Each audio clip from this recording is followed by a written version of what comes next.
Welcome to the O Show, your number one podcast for everything training, mindset, and nutrition. I am your host, Odhran McCarry, and it is my goal to help you access the best information around to allow you to kick ass in the gym, in the kitchen, and most importantly, in your head. Between my own experiences and those of my amazing guests, I'm confident we will do that. So let's strap in and level up your life starting right now. Good morning, good afternoon, good evening, guys, wherever you are in the world. Welcome to today's episode of The O Show. I am your host, Odhran McCarry, and today is a special one because it is the first episode of season 2. We made it through all 52 episodes. I set that target at the end of last month. I was like, how am I going to get these last 7 or so episodes nailed? And we got there in the end. So season 2 is going to be much of the same host, same name, same everything, just some different guests, trying to dive a little bit deeper into picking the best minds about topics that they are really, really knowledgeable about. So without further ado, I'm going to introduce my guest. It's Mr. Joe Jeffery, all the way from the UK. How are we, Joe? Yeah, not too bad, man. This is a good time for me to do a podcast because normally it seems they're like either really late at night or like really early in the morning. So for anybody listening, it's midday for me here, which is good podcast time. My brain is still awake. I will remember this for future episodes because we're going to get you back for a few more, mate. So I'll get it locked in at 12 o'clock your time when the brain's firing. That's right. So, mate, if people don't follow you, who is Joe Jeffery? And I know that's quite a deep question. You can go as deep as you want, but tell me a bit about who you are, how long you've been coaching and everything, because people will probably see me tag you and stuff, but maybe they haven't actually clicked in and followed you. So let's give them a bit of a rundown. Yeah, it's a deep question, but I'm not much of a deep guy, so it won't take long.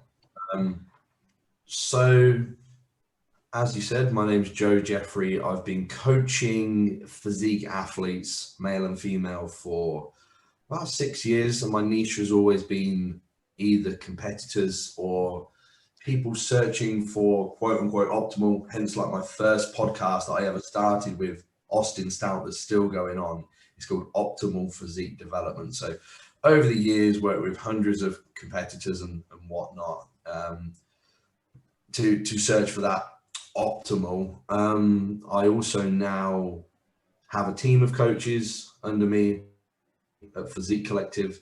That's also a membership site where I put all of my content now. And we've got absolutely everything on there. I handle the PED side of things and a lot of training related stuff, but then you have Gareth that does a lot of night shift and nootropic based stuff, Matt that covers the mindset stuff, and Christian that just covers the rubbish, whatever he does, like talking about prep and talking about food and stuff like that. Yeah. And it's pretty much that simple, man. I'm very interested in evidence-based coaching. I would say if you had to pin me down on a speciality, it's always been PEDs for the most part.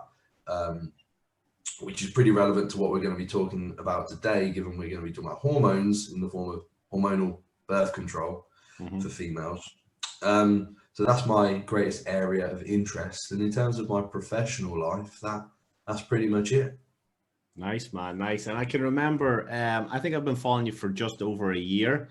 And I remember I was doing some learning with Dr. Dean at the time, and I kept seeing your name pop up, like Joe Jeffery. It was before the Physique Collective tag got added on the end of it. And I was like, who is this guy keeps popping up? And then I was like, oh, cool. He just talks a lot about drugs on his story. And I was like, obviously was your level of expertise. But then when we dived in and started to follow you, I realized your knowledge, like you basically you're a machine in terms of what you read and you study and the level of knowledge. So like, having you as the first guest on the podcast is the second season is a huge win, because I've listened to you talk on other podcasts about stuff like this, birth control, or another topic which we're going to talk about in future is performance enhancing drugs for male and females. But like, I really enjoyed listening to you speak because there's a certain clarity with it where you just tell you know what you're talking about. Like we joked at the start of this, you're like, I love podcasts because it's not scripted. It's like, it makes me prove that I know my shit. And that comes across in anything that I've listened to before, mate. So I'm hugely excited for this one. It's been on the bucket list for a while. Thanks, man. I think that's like the difference is like, I love this stuff. this for me isn't just like, right, I better get this stuff written up for this podcast or something. I haven't written anything, like we were just saying. Like I didn't even really know what we were going to talk about, but I like to test myself, and I love this stuff. This is what I'm genuinely interested in, and that's probably a bit of a clue for up and coming coaches, is like, you're gonna have to love it, because if you don't, you're not going to be able to put in the hours and hours and hours of study, or the investment into mentorships and things like that you're going to need to cover stuff like this. Yeah, man, 100%. So let's dig into the topic then, mate, because people now know who you are. We'll shout out your Instagram at the end so people can go follow and tag you and everything. But birth control is a big one, because pretty much every female in the world will have been on some form of birth control at some stage. And whether that's been from a really young age to deal with stuff like clearing their skin up, which is arguably like the worst reason ever to go on birth control, or it's literally just to stop pregnancy, because as we know, modern day guys do not want to use something, and that's another reason that females are taking the burden on. So let's talk about the different types of birth control out there, because everyone will have a different experience. You talk to people and some of them have the IUD, some of them take the pill, some of them have the coil and the injection in the arm, and all sorts of different variants. So let's talk about what's out there, and let's just talk about the differences between them, I guess, to start. Yeah, I mean, you could put it under a pretty basic schema there. So like you said, like, birth control is an umbrella term for lots of different deployments for men and women. I think for simplicity's sake, we could pretty much put them into like the barrier method. So like you said, the example of the coil or condoms or something like that, it's exactly what it says, a barrier to driving pregnancy. And then other than that, you have something that's going to drive a physiological change, which is where hormonal birth control comes in. So separating them out into non-hormonal and hormonal birth control is important from the off, and then understanding that hormonal birth control has physiological effects and non-hormonal birth control doesn't. So we're talking about things like performance and body composition. It's only really worth discussing hormonal birth control. So for that purpose, we will only really be talking about hormonal birth control in here, because other methods just don't have the concern that these do on athletes' performance or body composition or anything like that. Yep, 100%. So let's talk about that then, in terms of the potential changes that would go on with hormones and performance levels, and how that affects body composition as well, and how it relates to the different types and different deployment methods, and what they actually deploy in the body, and how they change the hormones. Yeah, there's a lot in there, right? Let me break it down. Break it down a bit. If we do it one by one, I'm thinking, if somebody that's never looked into this, probably first thing you want to know is, maybe this is how we could break it down. Like, how do they work, firstly? So what does taking an exogenous, and for anybody that doesn't know, exogenous essentially means outside of yourself, hormone that you put in yourself. How does that work to drive birth control? And then what hormones are used and what they do would be a good one. And then potentially how they're used. Should we could go down that line? That way. So the way that they work basically is via a process called negative feedback inhibition. So anybody that's taken anabolic androgenic steroids before, anybody that's taken, well, maybe to some degree exogenous recombinant human growth hormone before, you should know what this is, where essentially you take the exogenous hormone, you take the hormone exogenously, your brain thinks that endogenous levels are normal or sufficient or higher.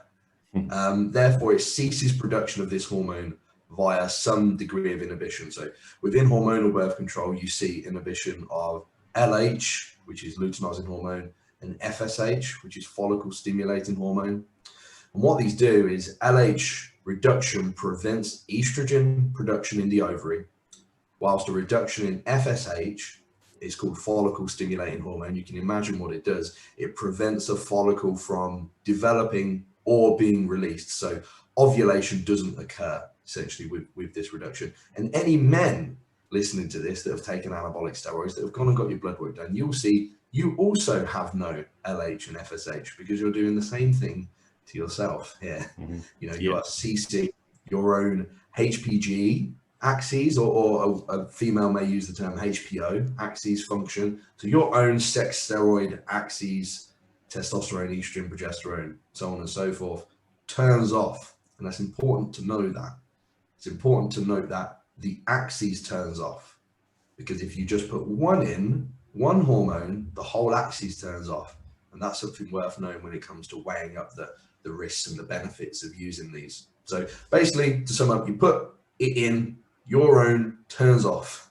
That's that. Okay, that's pretty basic. We can get that, I think. Yeah. Now, within female hormonal birth control, there's two primary hormones. You'll either be given progesterone only, so progestin only, or a combination estrogen and progesterone. Yep. So it may be worth going through just what these hormones do. Firstly, yep, that might be a good one.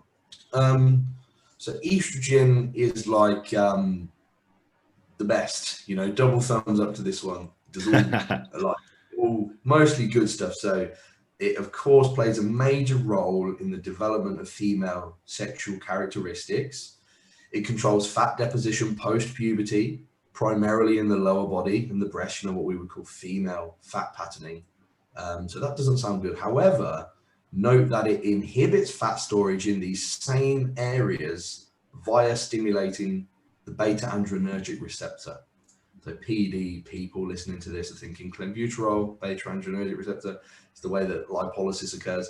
You don't need to know too much about that, but understand also that it increases free fatty acid mobilization, as well as limiting visceral fat storage. So these are all very good things. If you're in a calorie deficit, if you can stimulate the beta-adrenergic receptor and pull more triglycerides out of the fat cell, if you can increase fatty acid mobilization, decrease visceral fat storage, which is something you definitely won't want. These are all very good things. Yeah. You know, especially if you're using other drugs that do the same thing, like growth hormone. But I get carried away. I'm talking about the PD synergy, so I'll try and keep this as close to birth control as possible. Although I will put in here, and sorry I'm bouncing around a bit, pretty much all of the women I work with are enhanced. So these are the things we need to look at if we're discussing how do we avoid masculinization, aka virilization, as much as possible. Look at all this cool stuff estrogen does. Okay, yeah. That doesn't drive virilization. Hey, if we can increase fatty acid mobilization with estrogen and growth hormone, do we get 1 + 1 = 3? This lovely fat loss effect without having to go here. You know, start to think along these lines, because it's all very much interwoven. Anyway, so hence, as women progress through menopause, these lipolytic benefits are lost, which is why body fat tends to increase.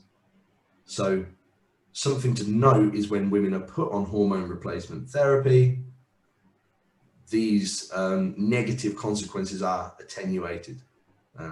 So the benefits of HRT are obvious here.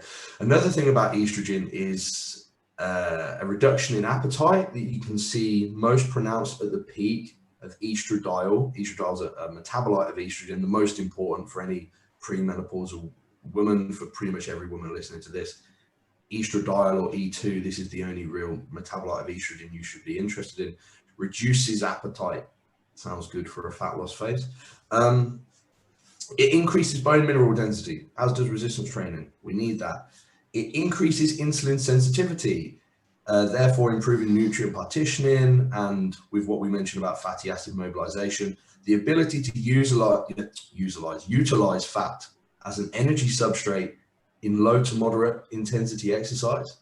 It does also seem to lower protein requirements. This is maybe through its stimulation of hepatic IGF-1, another thing that it would synergize with growth hormone. Something to note for people listening to this, that resistance train, estrogen increases the storage of intramuscular triglycerides, which especially for women act as a fuel during resistance training. Mm-hmm. It reduces inflammation.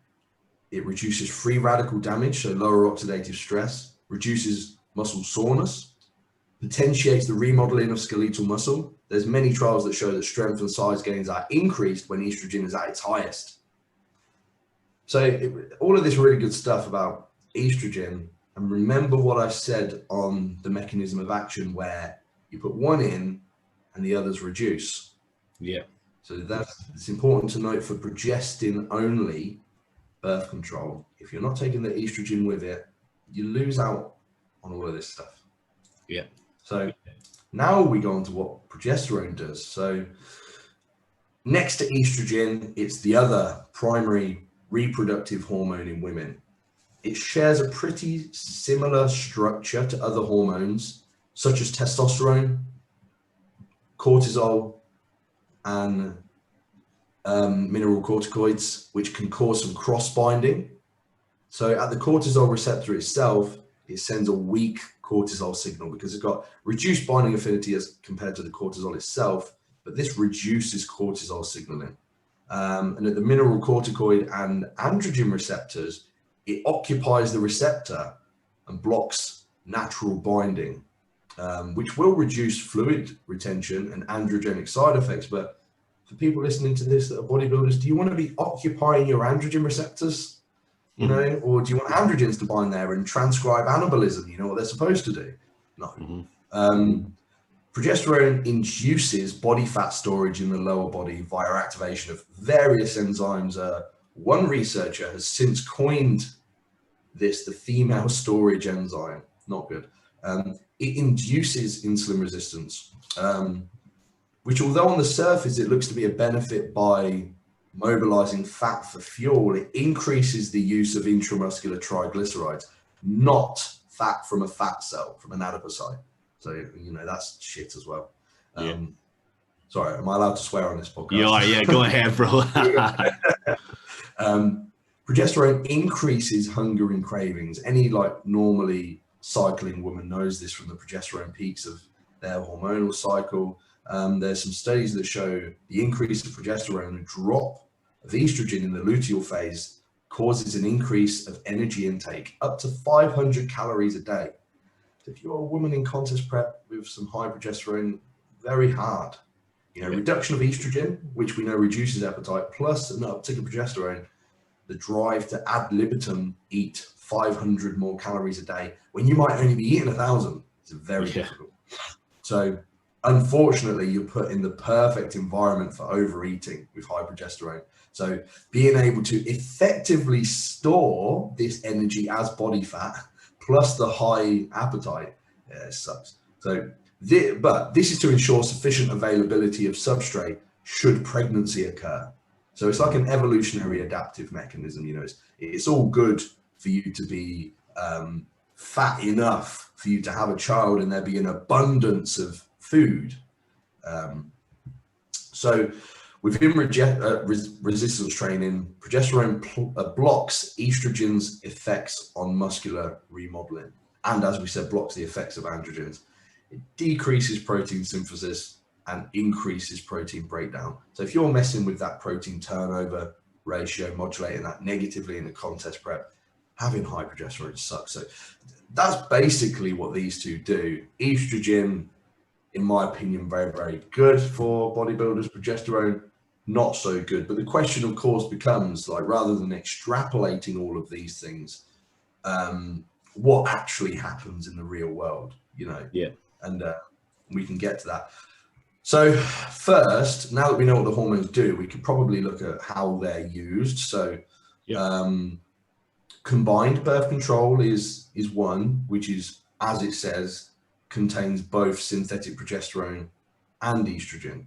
And in terms of body composition, you see minor differences depending on the type used. And when I say type, we would be talking about whether it's dosed in a triphasic pattern or in a monophasic pattern.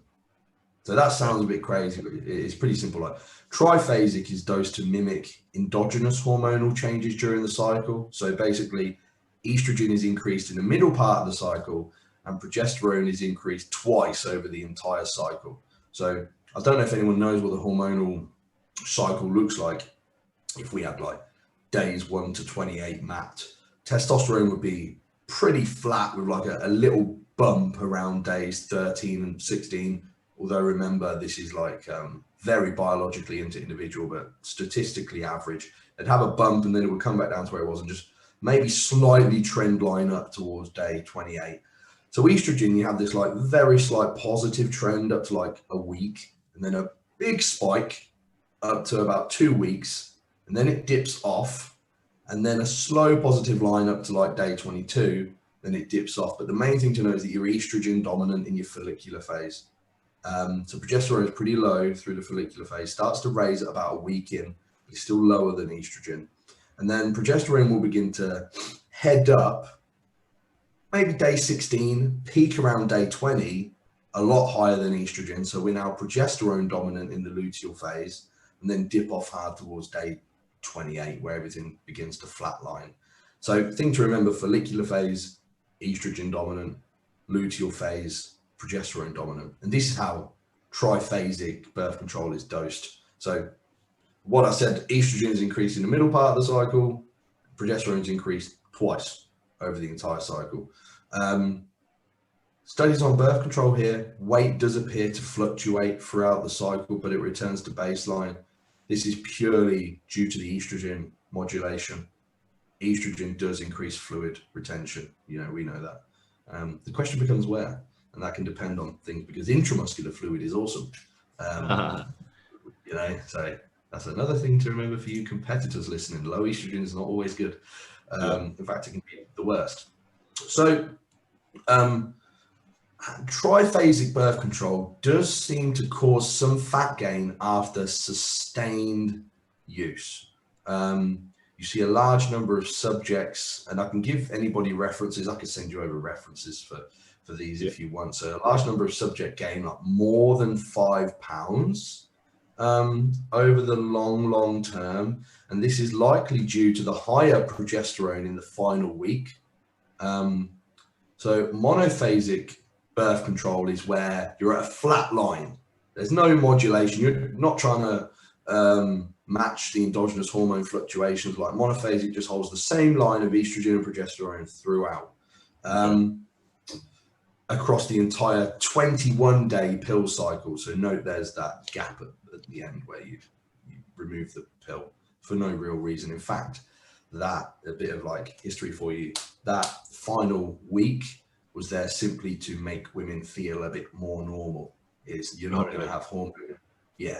So you'll have a bleed typically, but it doesn't, as anybody that's used hormones knows, you don't stop taking it and then the next day, cool, you're like back to normal function.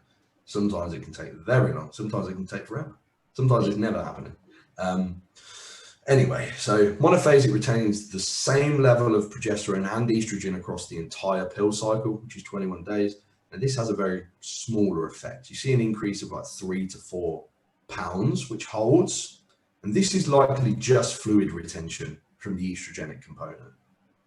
So the only people this is really applicable for is if you're trying to hit a weight cap, you know, if you're in a martial arts sport or you're at like the top end of your weight class on something, this could, you know, make the difference for you. Worth mentioning, there's some new or newer combined birth control that seems to decrease fat mass. So when you include CMA, which is a 4th generation of progestin, there's too complicated. There's many different generations of progestins from many different like skeleton molecules that they synthesize over the years. So when you combine this 4th generation progestin with EE2, which is ethinyl estradiol, it's just the synthetic version of estrogen that is used. There's a small decrease in fat mass after 6 cycles. Now, CMA is anti-androgenic, which is likely how it balances the effects of estrogen on fluid retention. More importantly, the selective action of CMA on progesterone receptors is likely how it attenuates the gain in fat mass driven by other progestational molecules. So selective binding is a very interesting thing in science. Now, you know, we're trying to do it with androgens, with selective androgen receptor modulators.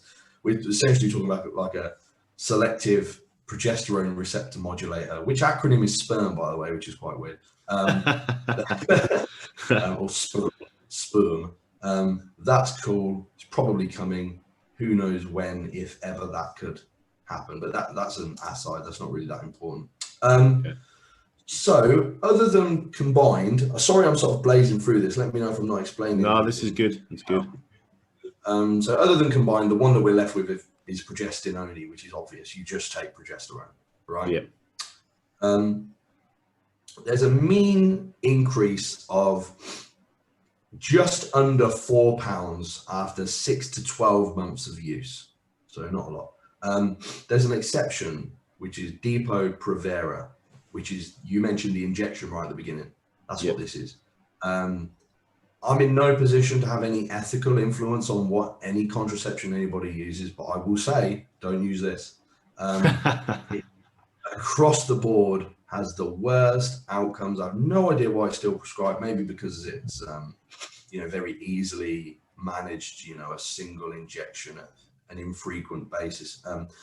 Anyway, individuals that use Depo-Provera, if you ever see DMPA, that's the acronym, there's a mean increase of 11 pounds in body weight, 9 pounds of body fat, which is 3.4% within 36 months of use. It's not very nice. So that's the one that I would avoid. The progesterone only seems rather inconsequential. But the interesting thing to note from this is we went through what all these hormones do, and it's like they're destructive. In real life, not a great deal happens, Yeah. But let me also put this in. Very, very few studies, in fact, only one that I can find on physique athletes where a lot of this stuff matters. Would the outcome be different in our cohort? Yeah, for sure. I mean, we can go through these studies let's talk about research, right? So first thing to note is there's a massive degree of biological interindividuality, which essentially means the variety between subjects can be huge. So one study I've read, there's a woman that gains 15 pounds and another that loses 32 pounds. So yeah. And what's driving this? These aren't calorie controlled people on this very specific resistance training program and things like this. In another study, overall, the copper IUD, which I know we're not discussing, but worth talking about, it shows no weight gain as compared to hormonal birth control groups gaining 3 or 4 pounds over a year. However, and this is why any prospective coach listening to this, any prospective educator, don't just read the abstract. Either Sci-Hub the full paper if you're broke, which I'm not encouraging, or buy the paper, but be prepared to spend some money. So when I read the abstract of this paper, you're going to see something like, hormonal birth control groups gain like 3 or 4 pounds over a year. You think, okay, not a lot, inconsequential. However, look at the individual participants and the variation is bananas. So within this same study, one woman in the hormonal birth control group gained 72 pounds. Wow. And one lost 35 pounds. And wow. We average it into this like 3 or 4 pounds over a year. It's like, yeah, but what does that mean? Yeah. What does that mean when you look at the individual variation? So it's like, do we actually know anything about what this does with any reliability? Nah, not really. And the variations within the non-hormonal birth control group were about the same. So was there even a difference between non-hormonal and hormonal? So we have study design issues. The intake and the expenditure is not controlled. So we need to, the obvious question is, are there studies on athletes? A handful. So firstly, there's 2 studies using a low dose monophasic progesterone only. So to touch base on what we know about that, low dose, that's self-explanatory. Monophasic stays the same, progesterone only, they only take progesterone. And they were runners, and they gained a touch less weight and gained a touch more lean body mass over 2 years, which doesn't really make sense, but they were non-statistically significant changes, which means they were within the realms of, whatever. It wasn't significant enough to mean that anything happened. Another one, athletes that were cycling normally or suffering from oligomenorrhea, there were very slight increases in body fat in the oligomenorrheic women as compared to the women cycling normally, but they were also leaner to begin with. So what's really going on there? There's another study where active women using monophasic birth control containing estrogen gained a little over 4 pounds over 6 months, However, when they dropped it, the fluid came off. So there was no real change there. The fluid just modulated with the estrogen. Now, there's several studies that note an increase in body weight, which lands around 2%, and body fat, which lands around 8%, over 4 to 5 months of triphasic birth control use. So it does seem that over time, that high progesterone exposure does drive body fat accrual. Now, here's a good one. There's one case study on female physique athletes. Awesome. Our cohort. I say that, I don't really know the cohort that listen to your podcast. I'm going to assume that there's loads of female bikini competitors listening to this because you attract women, obviously. They're on a mix of hormonal birth control, a mix. And all of them reach their contest prep goals, every single one of them. So that tells us that by no means, I think we should already know this, are these hormones somehow defying the laws of thermodynamics? Yeah. We again just have to move into the optimality point there. Yeah. So we could conclude here, as a whole, hormonal birth control does appear to alter body composition in this way. So monophasic will drive fluid retention via estrogen increases, specifically estradiol E2. Triphasic does drive some fat gain mediated by the increases in progesterone in that final week. Progesterone only sees higher fat gain, especially, and I mean it when I say especially, because there's a massive difference in the long-acting analogs like the Depo-Provera. And that's the easy summary on it. So if you're going to use a hormonal birth control, you're probably best looking at monophasic deployments of a combined estrogen progesterone. But there's some things that you have to think about. So if we come back to, let's say we've decided that's what we're going to do. We have to come back to what else is on this hormonal axis that we're turning down. Androgens is the one, you know. So if we're shutting down the whole axis, we're putting estrogen in there, we're putting progesterone in there, cool. But our testosterone is going to reduce. Now there's good data that you can use things like DHEA supplementation, 50 milligrams a day is good. What's even better than that would be testosterone to replace the whole axis, you know. But it's very hard to have a woman take an injectable testosterone, although, you know, these 10 milligram per mil testosterone solutions are very common in the female PD world now. For somebody that just wanted ease of access, which is a big point in, you know, research and development of these drugs, I would recommend DHEA as a minimum, you know, 50 milligrams a day of DHEA alongside your birth control. But if you want to do it perfect, unfortunately, you're either going to have to pay the cost of the androgen attenuation. We know what that means. You know, androgens are responsible for many a good thing, primarily binding at the androgen receptor and turning on the machinery that leads to things like muscle protein synthesis and mTOR stimulation. So growing new muscle tissue, driving protein accretion. If you're looking for optimality, you probably want to put the testosterone in there. But also note that if you put the testosterone, if you use testosterone, you could take the estrogen out because testosterone aromatizes into estrogen. So the testosterone molecule will bind with the aromatase enzyme. Everybody has a genetically coded androgen to estrogen ratio, or testosterone to estradiol ratio. If you want to be more specific, you won't need the estrogen in there. And the question then becomes further down the line, well, if we're turning off FSH and LH with testosterone, what do we need the progesterone for? Good question. Not a lot, really. So because it only does rubbish stuff. Wow, okay, there's a lot of considerations to make, you know. There's a lot of thought that has to go into this, where you want to go and how optimal you want it to be, or how easy you want it to be. Because it's a lot harder to inject a testosterone. You know, the average replacement dose of testosterone for women is around 3 milligrams. Let's say you're injecting 1 milligram 3 days a week. You know, you got to now put a pin in yourself 3 days a week as compared to taking a pill. Yeah, you know? Exactly. And that's not realistic for the majority of people who maybe aren't chasing optimal, right? A lot of people for stage will be, but like the downside of pinning 3 times a week is far outweighs the potential hormones thing in their minds. So what I did want to pick your brain about, Joe, was obviously when the doctor's prescribing birth control, the female has a choice, so they can decide whether to get the pill, the implant, the coil, whatever they decide to do. But how is it decided whether it's going to be monophasic versus triphasic and combination versus progesterone? Is that going to be from the doctor, or does the female have any input with that? In my experience, it's typically the doctor just has the one that they use. Okay. And usually it's just the progesterone only monophasic. 90% of the time these days, it's just the progesterone only monophasic or the Depo-Provera.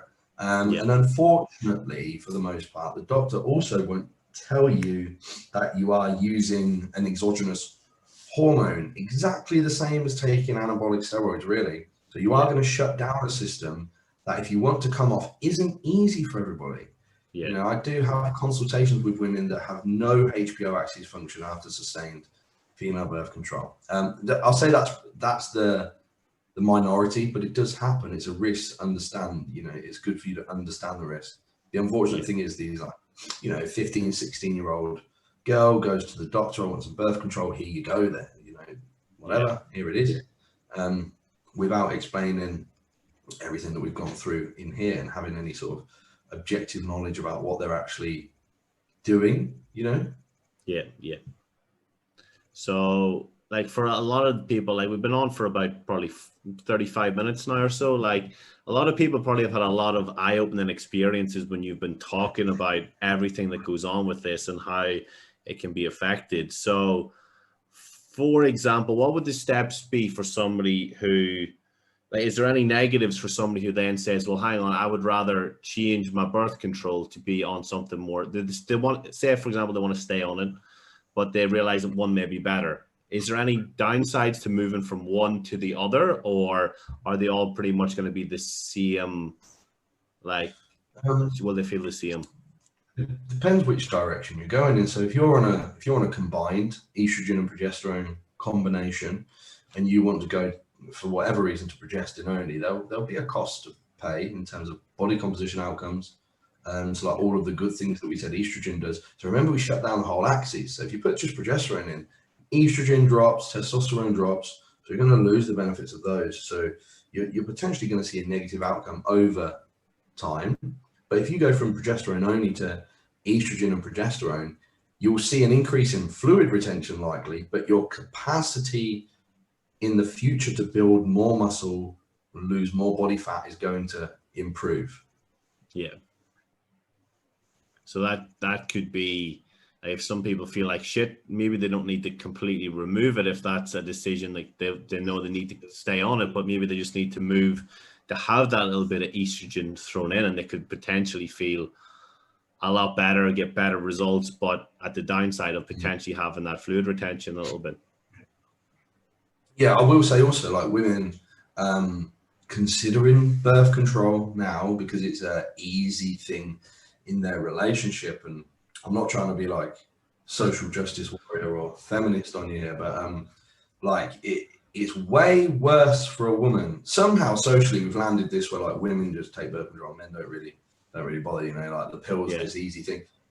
There's a much greater like physiological consideration for a woman to take a hormonal deployment like this rather than a man just getting the snip if you're in a long-term relationship, or just using a barrier method like a condom. It's far better than any of this, all the barrier methods for women. So really, I would just encourage men to take the responsibility for this if that's where you are. But if a woman is already down that road, then refining the deployment, like the addition of a DHEA or like moving to a combined option, definitely moving away from the Depo-Provera if you're there, is a smart move. Yeah. So it's simply just a barrier for the coil, and it just simply blocks any sperm from entering the tube. Okay, I thought it somehow it had the same effect. It just like released hormones or whatever. There are hormonal IUDs. So okay, right, okay. You can think of that as like a super long estered molecule. It's like basically a really reduced cleave rate into the blood. You know, Yeah, okay. they do exist. But you'll see the one that goes under the arm quite commonly. Yep. So that's a hormonal birth control. It's essentially like we're talking about here. It doesn't only come in pill form. Sorry, I should have clarified that. So you can get a combined IUD or a progesterone only IUD. Yeah, and that has the same effects, obviously, but it's just the delivery method is going to be different, basically, than taking the pill. Yeah, generally the longer, I was going to say longer ested, but they're not esterified. The longer acting analogs seem to have the greatest net catastrophic effect. I don't want to use catastrophic because it's not catastrophic, is it? But they have the greatest effect as compared to the smaller pill-based, shorter-acting deployments. Yeah. Yeah. So that would be the equivalent of, for example, a bodybuilder listening to this now, taking fast stuff. If they start to get side effects, they can get it out of their system quicker than if they've got the long stuff. So if they take the pill versus women, because a huge thing with my consultations with women is, you know, I've got this virilization. I only use some primobolan for 4 weeks, but they used a primobolan enanthate, so they didn't really use it for 4 weeks. The androgen exposure time was very, very long. So it would be equivalent to that, you know. Yeah. Okay. So there's lots to consider, man, and like really when you look at it, it shouldn't be a decision made at 15 or 16, realistically, should it? Where they just go in and they're like, yeah, I'm going to start having sex. I don't want to get pregnant. Like, give me what you got. And the doctor just gives them what they have available or what they personally like for whatever reason. It should be more of a consultation on the long-term risks, the actually how they work. Like in this 45 minutes or whatever we've been on here now, we've probably shattered a lot of beliefs around it. People just take it without knowing what they're taking a lot of the time. They know it's estrogen or progesterone or one or the other, but they don't really think about the effects. They just know how it works in the body in terms of how they feel. Yeah. The main thing to note is that the ease of access makes it seem inconsequential. Yeah. You know, when we've got this propaganda around anabolic androgenic steroid use, don't know if propaganda is the right word, but you know, I remember the first time I took steroids, I thought it was crazy. You know, I was like, the amount of adrenaline I got from this, like, oh my God. And I'm not comparing taking birth control with anabolic steroids, but let's say I was just using like a replacement dose of androgens, very, very similar. But this whole thing is like unbelievably, it seems like a huge deal.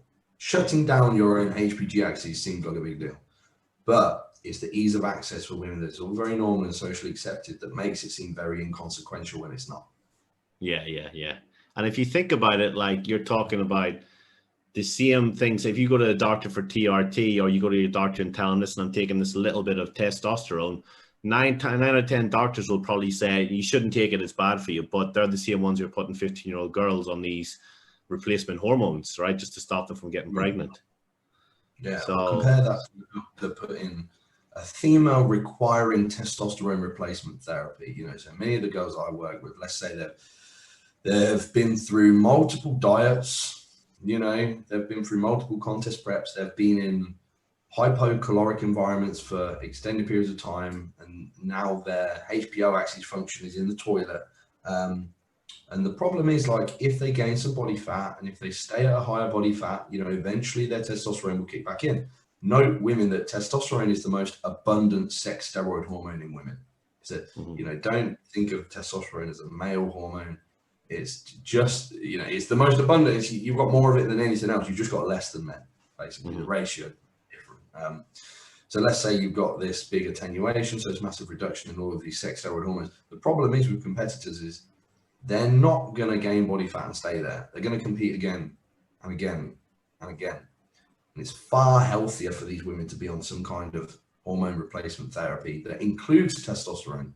Now, see what your doctor says if you go and ask them for testosterone as a female. But to them, that's malpractice. But giving out birth control is fine. Yeah. That's good. That's crazy, you know. Unfortunately, a lack of understanding, which, you know, I don't expect a GP to know everything. You know, I'm not asking every GP to be 100% up to date on every bit of literature on endocrinology and on the planet. But even just a basic understanding of hormone function, I think we need. Comes to giving people what they need. Yeah, 100%, man. So, I mean, I think this has opened a lot of eyes to what people need to consider with that. I think, like you said, probably the biggest takeaway is that if you can put the responsibility on the man to just fucking wear a condom, or if it's past the stage where you've had multiple kids and you're done, you don't want any more kids, just get them to have the snip rather than you go back onto it. Because like you say, it's a lot easier for us to get that done or to wear a condom than it is for a female to really fuck with their physiology and their internal stuff, rather than us just put something on the external, right? Exactly. The men, it's a call to you to take charge and take care of your partner. You know, it's important. Yeah. And I think this will be a good episode for coaches as well, because there's quite a few listening to this who will maybe not have thought about how this can affect body composition. Because I know we've talked about competitors a lot, but it's still relevant for Gen Pop. They're still going to get fluid retention. They're still going to get all the downsides of the progesterone and everything that we spoke about. It's just maybe less of a burden to the physique side than what it is for a competitor. But it's something that everyone should look at. So whether you work with Gen Pop or whether you work with competitors, there's something you can probably take away from this episode with Joe here. It's a big episode. So, man, do you think there's anything else we need to cover, or have we covered it all? In terms of birth control, I think that's any more than that would probably be a bit of brain frying. But I think if we get together in the future and this leads on to female PEDs, because they are very much in the same category, and like the basic understanding of this leads you on to understand that really well. So this could be part one of another part of female hormone function that could flow nicely. So that's definitely enough for now on the birth control side of things. Yeah, 100%, mate. And I think it just whets people's appetite a bit for what may come on both the male and female side with the PEDs that we've spoke about. And I do want to get you and Dean and Callum, who people will know who is my coach, on for a roundtable about mass building as well, because people will know who follow Dean, follow Callum, and follow you. Like, there's some incredible gains going on, and I think people will really dive into that. So I think we'll do a couple of roundtables, and maybe we'll get a couple of solo episodes, Joe, if you've got time for it. I know you love the podcast, so we'd love to get you back on for more. Yeah, I do love a podcast, man. Yeah, for sure. And yeah, man, always down. Speaking of which, let's shout out your two podcasts then. Again, you mentioned OPD at the start, but what about Carbs Cast? You got to give Christian some love here as well. Yeah, so like you said, I've got two podcasts. One is Optimal Physique Development. I do that with Austin Style. That's very much bodybuilding centric. People that want to nerd out on bodybuilding stuff go there. We do loads of Q&As. We've got guests. It's been going for years and years. I think we must be on 4 years of weekly podcasts now. Love Austin to bits. Been going on a long time. Learned a lot. You can find that at joejeffreycoaching.com, which is my old website. I need to make it optimalphysiquedevelopment.com or something. And then if you've got nothing better to do, I do another podcast called Carbs Cast, which is not really topic based. It's just like me and one of my best mates, Christian, just talking like we would talk anyway, but we just record it and people seem to like it. So that's good, man. Yeah, it's food and Q&A and just, you know, it is literally just a chat, but people seem to have enjoyed it. So it's at carbscast.com if you want to listen. It's something completely different. I think it's obviously a little bit bodybuilding related because there's bodybuilders talking about their favorite foods, but I find it's good, you know, when you've been listening to a heavy educational side of things or all bodybuilding style podcasts, and then Carbs Cast just comes up. You just listen for 50 minutes of you guys talking about your favorite food, or like, would you rather eat this or that? Like, it's just easy, chill listening, especially when you're like driving to work or something. It's a good listen, man. So good work on both of them, because I do subscribe to both of them and have for a while. So guys, go check them out. They're good value. And if you like Joe's stuff here, you will definitely like the OPD. But if you want something very chill, go check out Carbs Cast as well. Yeah, man. Joe, shout out your Instagram, buddy, and people can follow you. Hopefully they'll screenshot this and tag you as well as me, and we can get these shared and get this out there. Yeah, so my work Instagram is at Joe, Joe _ Physique Collective. If you guys like dogs, follow at Slug and Moose, which are the name of my 2 dogs. So this is what I do outside of my professional life, is we do dog sports, dog training. Nice. I will actually go and follow Slug and Moose right now. Yeah, I just put some videos up yesterday of Hunter, which is our staffy, but he's a very special staffy. You don't see many staffies in the sport. The sport is IGP, so you don't see many staffies, but he's very unique. Got him doing some protection work on there. If you guys like dogs, have a look. Nice. I'm going to go and follow me, and I'm sure we got lots of dog lovers on here. So you could be getting hit up with screenshots of the podcast and Slug and Moose tagged instead of your main page. That's cool, man. That's my life outside of bodybuilding. I think 2 of the most expensive hobbies you could pick, and the most time-costing hobbies. Yeah, 100%, man, 100%. And I'm sure people will go and follow and they'll enjoy it as well, man. But till next time, bro, I think I'm going to try to get you guys on at the end of May for another episode if we can hook the times up. And we'll dive deeper into the female hormones part 2, essentially, with all the different pathways that you can stimulate with female PEDs before you actually get into your traditional Anavar and heavier cycles, which is the go-to for people with. And, you know, I've listened to you talk about it, and there's so much that you can think about before that, which would be a great episode as well. Yeah, dude. Cool. Sounds good. Awesome. Thank you, buddy, and I will see you very soon. Yes, sir. Thank you for having me, man. Thanks for joining me on today's episode of The O Show. If you know somebody who needs to hear this episode today, please share this with them via message or on social media. Don't forget to also take a screenshot and share it on your story and tag me at Odhran McCarry so we can continue to grow the podcast and help more people change their lives with the advice given here. Also, keep the 5-star reviews coming over on iTunes, as that helps people who normally wouldn't listen to the show find it and get the O Show in their ears and drive the podcast forward to help more people around the world with the advice here. Have a great day, and I will speak to you soon.